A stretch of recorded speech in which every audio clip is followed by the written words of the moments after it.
नमस्ते, मैं हूं रविंद्र गौतम और आप देख रहे हैं कमोडिटी टुडे पर बिग पिक्चर। दोस्तों, आज हम 5 ऐसी खबरें लेकर आए हैं जो देखने में अलग अलग लगती हैं, लेकिन एक साथ रखने पर एक बहुत बड़ी और साफ तस्वीर बनती है। पहली खबर है इंडिया और न्यूजीलैंड के बीच हुए ऐतिहासिक फ्री ट्रेड एग्रीमेंट की, जो 27 अप्रैल को साइन हुआ, जिसने इंडिया के ऑटोमोटिव सेक्टर के लिए एक नया दरवाजा खोला। और दूसरी खबर है जापान की, जिसने अपनी डिफेंस एक्सपोर्ट पॉलिसी बदली और इंडिया की तरफ दोस्ती का हाथ बढ़ाया। लेकिन इस दोस्ती में कुछ पेच भी है। और तीसरी खबर है पाकिस्तान की, जिसने रशिया के सी फूड मार्केट में एंट्री की और $300 मिलियन का दरवाजा खोला। और चौथी खबर है किर्गिस्तान की, एक छोटा सा सेंट्रल एशियन देश जो 60 से ज़्यादा एग्रीकल्चरल प्रोडक्ट्स 80 देशों को बेच रहा है, और इसमें एक बड़ा सबक छिपा हुआ है। और पांचवी खबर आ रही है इंडोनेशिया की, जिसने पीनट इंपोर्ट्स पर कोटा सिस्टम लगाया और इसका सबसे बड़ा असर होगा इंडिया के ग्राउंड नट एक्सपोर्टर्स पर। और 5 खबरें हैं दोस्तों, 5 देश हैं, लेकिन एक ही सवाल है, जब दुनिया के हर कोने में ट्रेड के नए रिश्ते बन रहे हैं तो फिर इंडिया कहां खड़ा है? क्या हम अवसर पकड़ रहे हैं? क्या हम खतरों को समझ रहे हैं? तो चलिए शुरू करते हैं इस बिग पिक्चर को समझना। पहली खबर, इंडिया न्यूजीलैंड एफटीए, एक नई उड़ान। तो खबर इसकी यह है कि 27 अप्रैल 2026 को इंडिया और न्यूजीलैंड के बीच एक landmark free trade agreement sign हुआ। कॉमर्स मिनिस्टर पीयूष गोयल और न्यूजीलैंड के ट्रेड मिनिस्टर टॉड मैकलेक ने इस पर दस्तखत किए। यह डील सिर्फ 9 महीने में कंप्लीट हुई है। मार्च 2025 में नेगोशिएशंस शुरू हुए और दिसंबर 2025 में कंक्लूड हुई और अप्रैल 2026 में साइन हुए। कॉमर्स मिनिस्टर ने खुद कहा कि यह स्पीड दोनों देशों के बीच ट्रस्ट और शेयर्ड एम्बिशन की डेप्थ को दर्शाती है। एफटीए 20 चैप्टर्स को कवर करता है। Goods, services, investment, agriculture, dispute settlement सब इसमें शामिल है। और सबसे बड़ी बात, न्यूजीलैंड ने अपने सभी 8,284 टैरिफ लाइंस पर इंडिया के एक्सपोर्ट्स को ड्यूटी फ्री एक्सेस दे दिया। यानी इंडिया का हर प्रोडक्ट न्यूजीलैंड में बिना किसी टैक्स के जा सकता है। न्यूजीलैंड ने यह भी कहा कि वो इंडिया में $20 बिलियन का निवेश करेगा अगले 15 सालों में, और इंडिया के स्किल्ड प्रोफेशनल्स को कम से कम 5,000 टेम्परेरी एम्प्लॉयमेंट एंट्री वीज़ाज मिलेंगे, 3 साल तक रहने की परमिशन के साथ।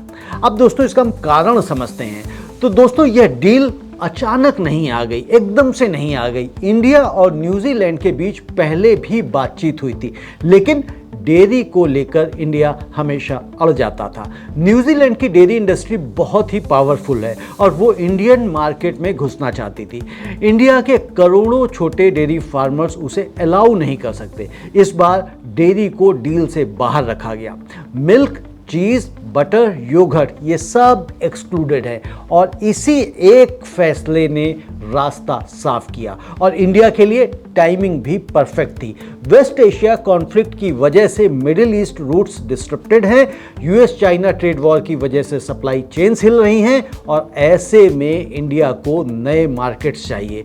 न्यूजीलैंड एक डेवलप्ड हाई इनकम कंट्री है, जहां इंडियन प्रोडक्ट्स प्रीमियम वैल्यू पर बिक सकते हैं।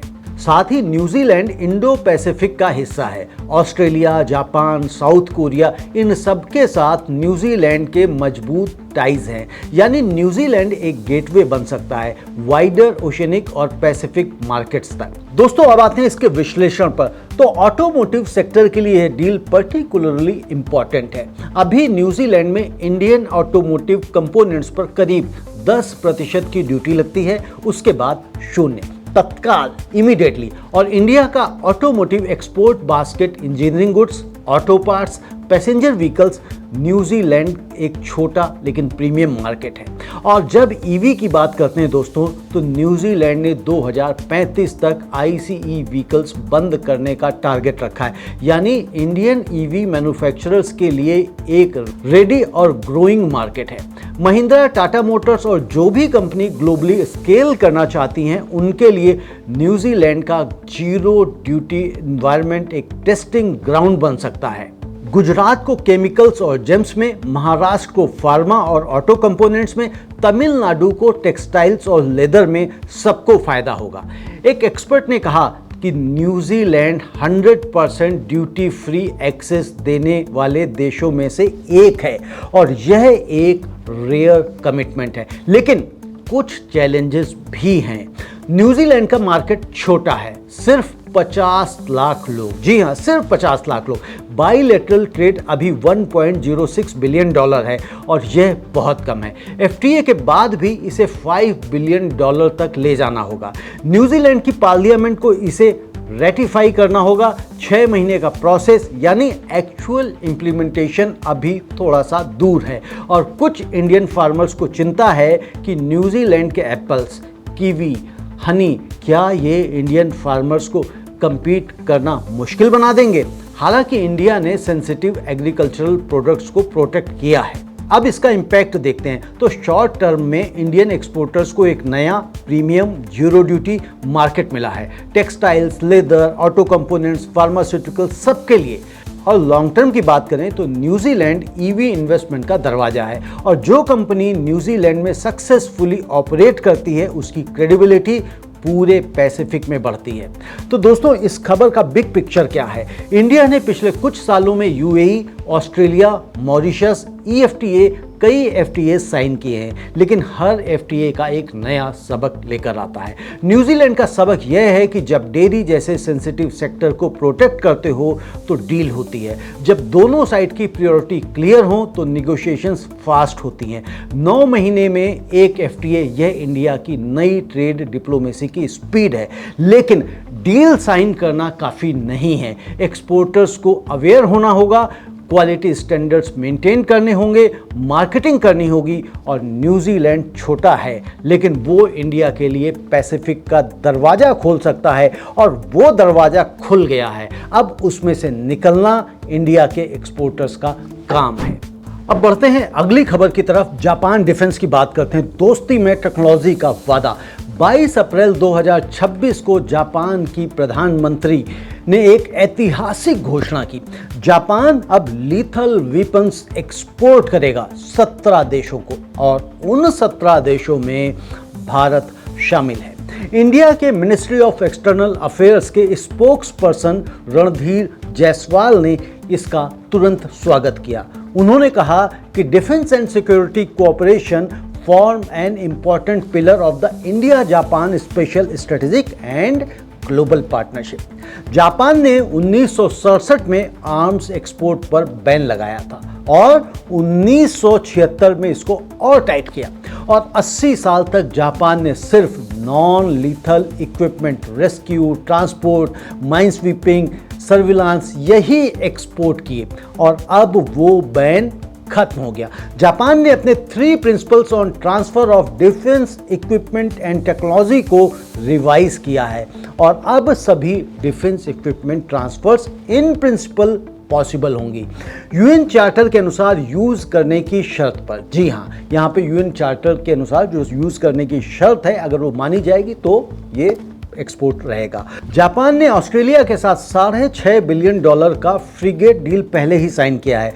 11 वारशिप्स बनेंगे जिनमें से पहले 3 मित्सुबिशी हैवी इंडस्ट्रीज बनाएगी।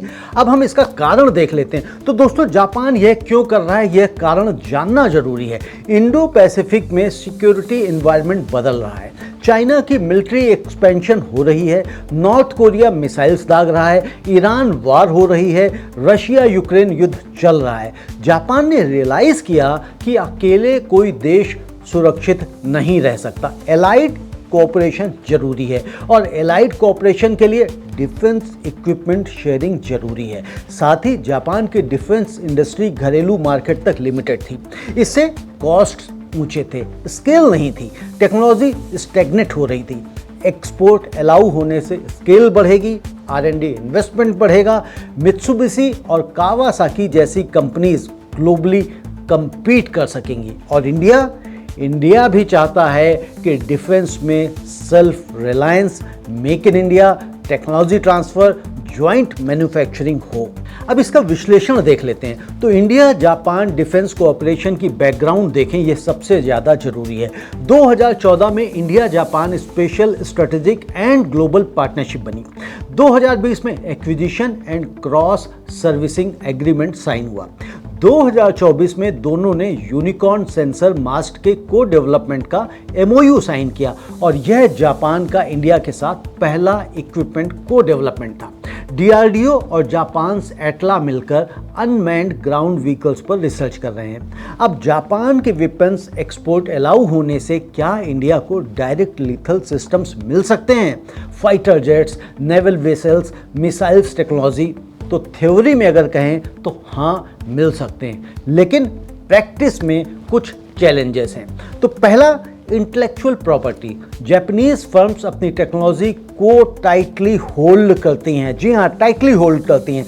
डीप टेक्नोलॉजी शेयरिंग के लिए वो हेजिटेंट रहती हैं। और दूसरा है कॉस्ट। जापान की डिफेंस सिस्टम्स एक्सपेंसिव हैं क्योंकि अब तक एक्सपोर्ट वॉल्यूम नहीं था जिससे कॉस्ट डाउन होता। इंडिया की प्रोक्योरमेंट इकोसिस्टम कॉस्ट सेंसिटिव है। और तीसरा, make in India versus import. India चाहता है को प्रोडक्शन और टेक्नोलॉजी ट्रांसफर। सिर्फ इंडिया में शिप आकर पार्क हो जाए, यह नहीं चलेगा। एक एक्सपर्ट ने ठीक कहा कि इंडिया की एक्सपेक्टेशंस जापान की डिफेंस कोऑपरेशन को शेप करेंगी। यानी यह एक अपॉर्चुनिटी है, लेकिन बाइलेटरल नेगोशिएशंस में इंडिया को अपनी शर्तें क्लियर रखनी होंगी। अब इसका हम इम्पैक्ट देखते हैं कि इसका इम्पैक्ट इस पर क्या पड़ने वाला है। तो इमीडिएटली अगर हम देखें तो क्वाड फ्रेमवर्क और मजबूत होगा। इंडिया, जापान, US, ऑस्ट्रेलिया के बीच डिफेंस कोऑर्डिनेशन डीपर होंगी।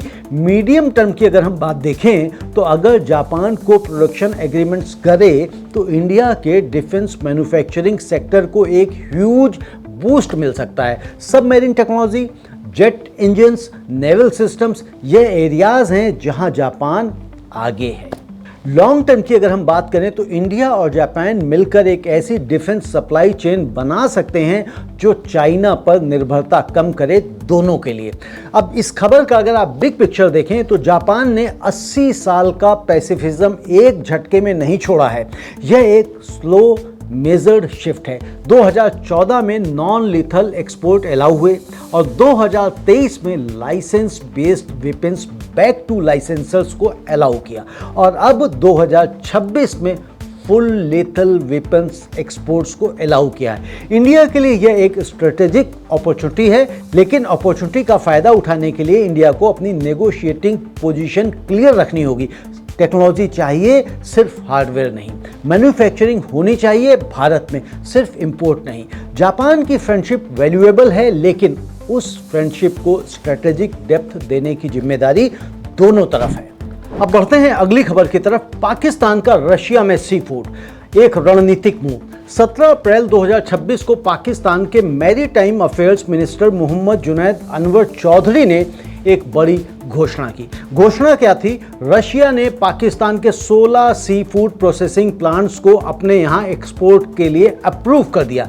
यह पाकिस्तान का रशिया में सी फूड एक्सपोर्ट का पहला मौका है। रशिया का सी फूड इंपोर्ट मार्केट करीब $3 बिलियन का है। पाकिस्तान को शुरुआत में $300 मिलियन का मार्केट मिल सकता है और समय के साथ पाकिस्तान की कुल सी फूड एक्सपोर्ट $500 मिलियन से बढ़कर $800 मिलियन तक जा सकती है। मिनिस्टर ने कहा कि यह पाकिस्तान की फिशरीज डिपार्टमेंट की ऐतिहासिक उपलब्धि है। रशिया के अलावा पाकिस्तान को यूरेशियन इकोनॉमिक यूनियन के member states Kazakhstan, Uzbekistan, Turkmenistan में भी एक्सेस मिलेगी। यह हाई डिमांड मार्केट्स हैं जहां अर्बनाइजेशन बढ़ रही है और सी फूड की मांग भी बढ़ रही है। एक्सपोर्ट सी, एयर और लैंड रूट से होगा। सेंट्रल एशिया के ओवरलैंड रूट्स वाया ईरान और सेंट्रल एशियन कंट्रीज के थ्रू। पाकिस्तान के competitive product shrimp, ribbon fish, ये वार्म वाटर स्पीसीज हैं जो रशिया और सेंट्रल एशिया के मार्केट्स में कम अवेलेबल हैं। दोस्तों, अब ये समझते हैं कि पाकिस्तान ने यह डील कैसे अचीव की है। तो इसके दो कारण हैं, डिप्लोमेटिक और स्ट्रेटेजिक। डिप्लोमेटिक अगर हम देखें तो पाकिस्तान रशिया रिलेशनशिप पिछले कुछ सालों में जेंटली वार्म हुई हैं। एनर्जी इंपोर्ट्स, व्हीट, इन एरियाज में पहले से कोऑपरेशन था। नाउ सी फूड एक नया चैप्टर जुड़ गया है। स्ट्रेटेजिक अगर हम देखें तो पाकिस्तान अपनी एक्सपोर्ट डिपेंडेंसी डाइवर्सिफाई करना चाहता है। अभी मेजर मार्केट्स पाकिस्तान के पास हैं, China, gulf, south east Asia, Europe, US. Russia एक कंप्लीटली न्यू मार्केट है पाकिस्तान के लिए। साथ ही वेस्ट एशिया क्राइसिस ने गल्फ रूट्स को डिस्टर्ब किया है।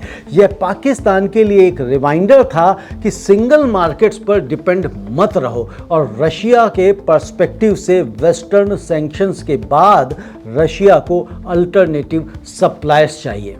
Japan, Australia, Norway traditional sea food exporters western sanctions में हैं। पाकिस्तान से सस्ता और अवेलेबल माल आ सकता है। दोस्तों, ये खबर देखने में पाकिस्तान की सक्सेस स्टोरी है, लेकिन इसमें इंडिया के लिए कई एंगल्स हैं। पहला, कॉम्पिटिटिव एंगल। इंडिया भी सी फूड एक्सपोर्ट करता है। इंडिया का सी फूड एक्सपोर्ट 7 से 8 बिलियन डॉलर का है, दुनिया में टॉप 5 में आता है। इंडिया का बिगेस्ट सी फूड मार्केट है US, EU, Japan, China. Russia में इंडिया का सी फूड नहीं जाता था वेस्टर्न सैंक्शंस की वजह से नहीं, बल्कि क्योंकि रशिया कभी प्रायोरिटी मार्केट था ही नहीं। और अब पाकिस्तान 300 मिलियन डॉलर का स्लाइस ले रहा है, तो क्या इंडिया इस मार्केट को एक्सप्लोर कर सकता है? और दूसरा, यूरेशियन एंगल। पाकिस्तान का ग्वादर पोर्ट और ओवरलैंड रूट्स सेंट्रल एशिया तक जाते हैं। यह सीपीईसी कॉरिडोर है, चाइना की प्लानिंग का हिस्सा है ये।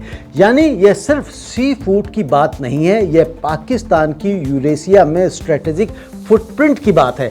और तीसरा है, वो है इंडिया की अल्टरनेटिव रूट चैलेंज। इंडिया का चाबहार पोर्ट है जो ईरान होते हुए सेंट्रल एशिया को कनेक्ट करता है। अगर हॉर्मुज खुलता है और चाबहार डेवलप होता है तो इंडिया भी सेंट्रल एशिया मार्केट्स एक्सेस कर सकता है। लेकिन अभी हॉर्मुज की सिचुएशन कॉम्प्लिकेटेड है। पाकिस्तान सीपीईसी के जरिए ओवरलैंड एडवांटेज ले रहा है। और अगर हम इसका इम्पैक्ट देखें दोस्तों, तो पाकिस्तान के लिए 300 मिलियन डॉलर इमीडिएटली मिल रहे हैं और 800 मिलियन डॉलर लॉन्ग टर्म में पॉसिबल है। और यूरेशियन इकोनॉमिक यूनियन का गेटवे मिल रहा है। इंडिया के लिए एक सिग्नल है कि सेंट्रल एशिया और रशिया जैसे नॉन ट्रेडिशनल मार्केट्स में अपॉर्चुनिटीज़ हैं जो हम मिस कर रहे हैं। अब इस खबर का अगर आप बिग पिक्चर देखें तो दोस्तों, पाकिस्तान एक फाइनेंशियली स्ट्रगलिंग देश है, ये हम सब लोगों को समझना होगा और हम सब जानते भी हैं। आईएमएफ लोन्स पर वो निर्भर है, इकोनॉमी इसकी कमज़ोर है। लेकिन इस खबर में एक बात ध्यान देने वाली है कि पाकिस्तान ने रशिया के साथ एक नॉन ट्रेडिशनल एक्सपोर्ट डील की, जियोपॉलिटिक्स को इकोनॉमिक अपॉर्चुनिटी में बदला। यह काम इंडिया को भी करना चाहिए। रशिया एक बड़ा मार्केट है, सी फूड में, एग्रीकल्चरल प्रोडक्ट्स में, फार्मास्यूटिकल्स में इंडिया के प्रोडक्ट्स की डिमांड हो सकती है। लेकिन western pressure, Swift complications, payment mechanisms, ये सब इंडिया को रोकती हैं। पाकिस्तान के लिए कंस्ट्रेंट्स कम है क्योंकि पाकिस्तान वेस्टर्न फाइनेंशियल सिस्टम में उतना इंटीग्रेटेड नहीं है। यह एक ट्रिकी रियलिटी है, लेकिन इंडिया को इस रियलिटी को समझकर अपनी स्ट्रेटेजी बनानी होगी। हर मार्केट जो बंद दिखे उसे खोलने की कोशिश करनी चाहिए। अब बढ़ते हैं अगली खबर की तरफ। किर्गिस्तान का सबक, छोटे देश बड़ी सोच। जी हाँ, किर्गिस्तान सेंट्रल एशिया का एक पहाड़ी देश है, आबादी करीब 70 लाख, जीडीपी करीब 14 बिलियन डॉलर। इस छोटे देश ने एक बड़ी उपलब्धि अचीव की है। 60 से ज़्यादा टाइप्स के एग्रीकल्चरल प्रोडक्ट्स 80 से ज़्यादा देशों को एक्सपोर्ट कर रहा है। किर्गिस्तान के कैबिनेट ऑफ मिनिस्टर्स के चेयरमैन ने फरवरी 2026 में एग्रो डायलॉग फोरम में यह डेटा शेयर किया। किर्गिस्तान चाइना को 15 टाइप्स के एग्रीकल्चरल प्रोडक्ट्स एक्सपोर्ट करता है और 3 और टाइप्स के प्रोटोकॉल्स साइन होने वाले हैं। 17 प्रोडक्ट्स चाइना को बिना एक्स्ट्रा डॉक्यूमेंटेशंस के जाते हैं। 462 एंटरप्राइजेज ईएईयू कंट्रीज यानी रशिया, कजाकिस्तान, बेलारूस के लिए एक्सपोर्ट रजिस्टर्स में हैं और 37 एंटरप्राइजेज चाइना के साथ हैं, तो 53 उज्बेकिस्तान के साथ हैं और 12 तुर्की के साथ हैं, 68 ईयू के साथ हैं। क्वार्टर 1 2026 में किर्गिस्तान की एग्रीकल्चरल प्रोडक्शन जीडीपी 47.923 बिलियन सोम्स यानी करीब 547 मिलियन डॉलर, जो पिछले साल से 102.8% अधिक है। किर्गिस्तान अभी सिर्फ 7% एग्रीकल्चरल प्रोडक्ट्स को प्रोसेस्ड फॉर्म में एक्सपोर्ट करता है। टारगेट है 2030 तक 25% और 2040 तक 50%। इसके लिए 325 नई प्रोसेसिंग फैसिलिटीज बनाई जाएंगी। कारण क्या है? तो दोस्तों, किर्गिस्तान कैसे इतने देशों तक पहुंचा, ये कारण हम जान लेते हैं। पहला, EAEU membership. Kyrgyzstan Eurasian economic union का मेंबर है। इससे रशिया, कजाकिस्तान, बेलारूस में ड्यूटी फ्री एक्सेस मिलती है। और दूसरा, चाइना की प्रॉक्सिमिटी। किर्गिस्तान चाइना की बॉर्डर से लगा हुआ है। चाइना से प्रोटोकॉल साइन करके एग्रीकल्चरल एक्सेस मिल गई है। और तीसरा, गवर्नमेंट की proactive strategy. State support, export registers, FTCs और एग्रो क्लस्टर्स, यह सब सिस्टमेटिकली बिल्ड किया गया है। और चौथा, निश प्रोडक्ट्स। किर्गिस्तान के पास apricots, walnuts, honey, dried fruits unique quality के हैं। तुर्की को ड्राइड एप्रिकॉट्स एक्सपोर्ट शुरू हुआ। कासिम अलीव ने तुर्की के एग्जाम्पल का जिक्र किया, जो सिर्फ ड्राइड एप्रिकॉट से $400 मिलियन एनुअली कमाता है। तो दोस्तों, किर्गिस्तान का एग्जाम्पल इंडिया के लिए एक मिरर है, आईना है। इंडिया के पास क्या है? 2.3 million organic farmers, diverse climate, Himalaya से ट्रॉपिक्स तक, hundreds of GI tagged products, spices, rice varieties, fruits, vegetables, infinite variety. और फिर भी इंडिया का ऑर्गेनिक एक्सपोर्ट घट रहा है। $1 बिलियन से $665 मिलियन पर आ गया। किर्गिस्तान 7% प्रोसेस करता है और सुधार की तरफ जा रहा है। इंडिया भी रॉ मटेरियल एक्सपोर्ट करता है और अभी तक वो ट्रेंड नहीं बदला। किर्गिस्तान ने चाइना से प्रोटोकॉल साइन करके 17 प्रोडक्ट्स बिना एक्स्ट्रा डॉक्यूमेंटेशन के भेजना शुरू किया।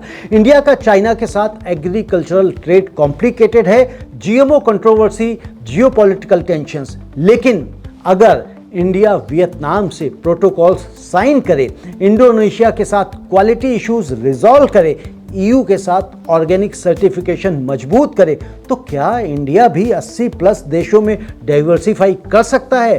हाँ, बिल्कुल कर सकता है। किर्गिस्तान का प्रोसेसिंग टारगेट 7% से 50% है 2040 तक। यह भी इंडिया के लिए सोचने वाली बात है। इंडिया में प्रोसेसिंग सेक्टर को और इन्वेस्ट करने की आवश्यकता है। किर्गिस्तान का यह success story central Asian agricultural exports के लिए एक बेंचमार्क बन रहा है।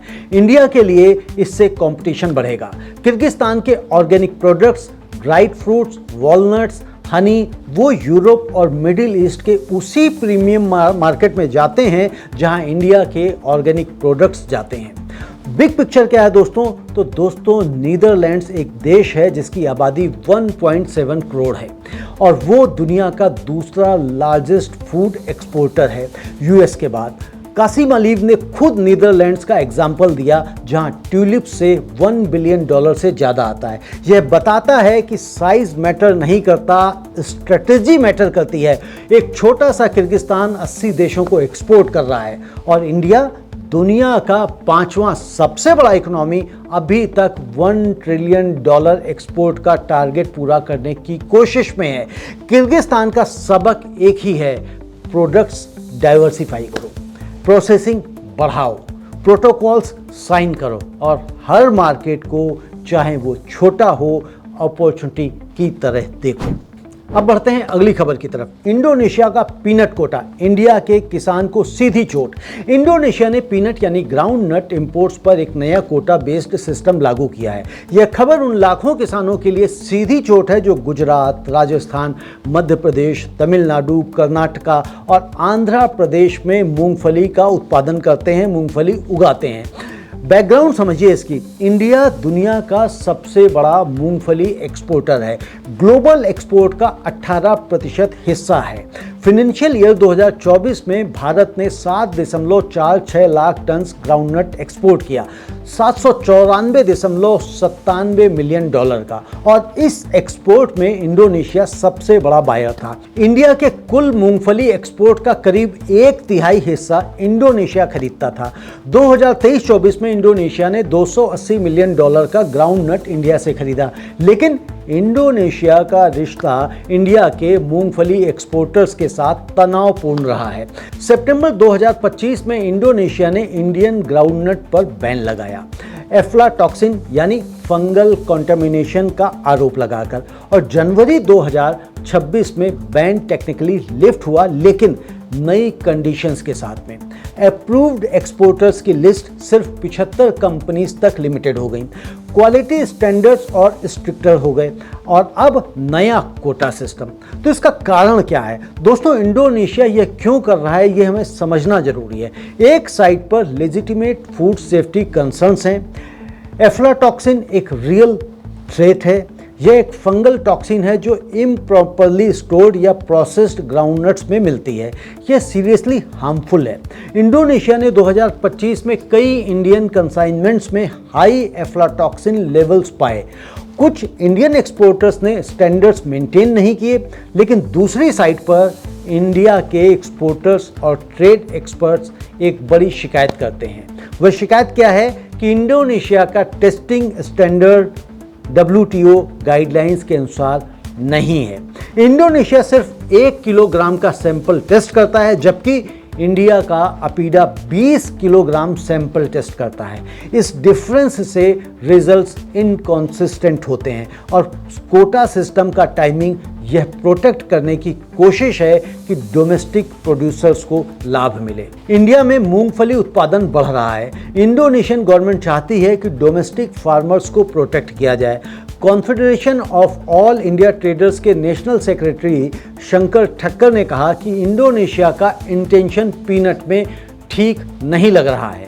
दोस्तों, वैसे यह इशू कोई नया नहीं है। वियतनाम ने 2015 में 1 साल के लिए भारतीय मूंगफली को बैन किया था। इंडोनेशिया ने 2025 में बैन लगाया और 2025 में बैन फिर से लगाया। पैटर्न क्लियर है। इंडिया के ग्राउंडनट एक्सपोर्ट्स में क्वालिटी इनकंसिस्टेंसी की प्रॉब्लम है। गुजरात के एक लीडिंग एक्सपोर्टर मुकुंद शाह ने खुद कहा था कि अगर क्वालिटी इश्यूज एड्रेस नहीं किए गए तो भारत अपना बिजनेस लूज करता रहेगा। अपीडा ने इंस्ट्रक्शंस इशू किए हैं, लेकिन कंप्लायंस स्पॉटी हैं।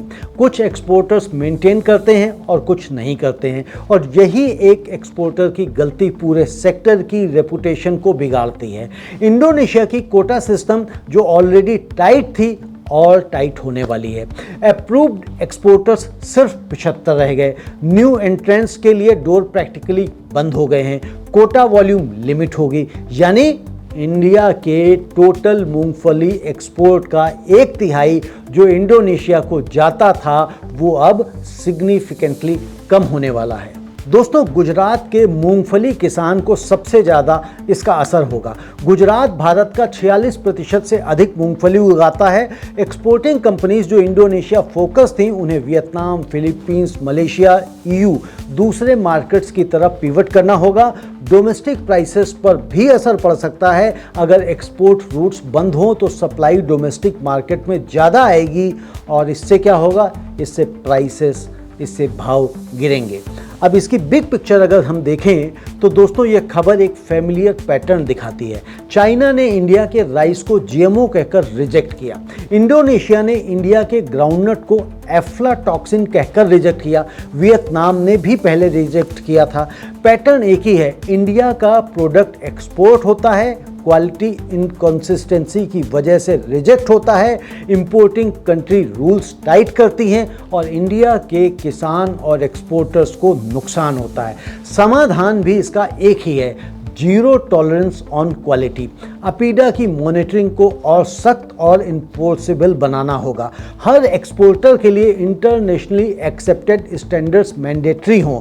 इंडिया चाइना को क्यों GMO सर्टिफिकेशन नहीं दे पाया? क्योंकि फॉर्मल नॉन GMO सर्टिफिकेशन था ही नहीं। इंडिया इंडोनेशिया को क्यों लो एफ्लाटॉक्सिन गारंटी नहीं दे पाया? क्योंकि टेस्टिंग इनकॉन्सिस्टेंट है। दोनों में एक ही कमी है, सर्टिफिकेशन और क्वालिटी सिस्टम की। जब तक यह नहीं सुधरेगा, दुनिया के बाजार एक के बाद एक दरवाजे बंद करते रहेंगे। दोस्तों, आज की खबरों का बिग पिक्चर क्या है? आज हमने 5 खबरें देखी। न्यूजीलैंड FTA, इंडिया को एक नया जीरो ड्यूटी प्रीमियम मार्केट मिला। ऑटोमोटिव, EV, टेक्सटाइल सबके लिए रास्ता खुला। जापान डिफेंस पॉलिसी इंडिया को एक स्ट्रेटेजिक पार्टनर मिला जो अब टेक्नोलॉजी शेयर करने के लिए तैयार है, लेकिन टर्म्स इंडिया को तय करने होंगे। पाकिस्तान का रशिया सी फूड डील, एक छोटा पड़ोसी देश एक नॉन ट्रेडिशनल मार्केट में एंट्री कर रहा है। इंडिया के लिए एक सबक, हर मार्केट को एक्सप्लोर करो। किर्गिस्तान का 80 देशों में एक्सपोर्ट, एक छोटा सा देश लेकिन सोच बड़ी। प्रोसेसिंग बढ़ाओ, डाइवर्सिफाई करो। इंडोनेशिया का पीनट कोटा, इंडिया की क्वालिटी इनकंसिस्टेंसी की पुरानी कमजोरी एक बार फिर सामने आई। और इन पांचों खबरों से एक ही कंक्लूजन निकलता है, एक ही निष्कर्ष निकलता है कि दुनिया इंडिया के लिए दरवाजे खोल रही है। न्यूजीलैंड ने खोला, जापान ने खोला, लेकिन दूसरी तरफ इंडोनेशिया दरवाजा बंद कर रहा है। चाइना ने बंद किया क्वालिटी की कमी से। तो दोस्तों, ट्रेड में एक रूल है, जितने दरवाजे खुलते हैं उतने ही रखने होते हैं। एक भी बंद होना एक लॉस है। इंडिया एफटीए साइन कर रहा है, यह अच्छा है। इंडिया जापान से डिफेंस पार्टनरशिप बना रहा है, यह स्ट्रेटेजिक है। लेकिन जब तक इंडिया का हर एक्सपोर्टर, हर फार्मर, हर processing unit internationally acceptable quality standards नहीं फॉलो करेगा, तब तक ये दरवाजे खुलेंगे और बंद भी होते रहेंगे। आज की बिग पिक्चर का एक ही संदेश है, अवसर बाहर से आते हैं लेकिन उन्हें पकड़ने की तैयारी अंदर से होनी चाहिए। न्यूजीलैंड का एफटीए एक अवसर है, जापान की पार्टनरशिप एक अवसर है, लेकिन इंडोनेशिया जैसी चुनौती वो एक आईना है। आईने में जो कमजोरी दिखे उसे पहचानो और ठीक करो, तभी इंडिया का अगला एफटीए, अगली डिफेंस डील, अगला एक्सपोर्ट रिकॉर्ड सिर्फ कागज पर नहीं, जमीन पर दिखेगा। और यह था आज का बिग पिक्चर। देखते रहिए कमोडिटी टुडे चैनल को, और चैनल को अभी तक आपने सब्सक्राइब नहीं किया है तो इसे अवश्य करें। आपके प्रेम का आभार, अभिनंदन, नमस्ते।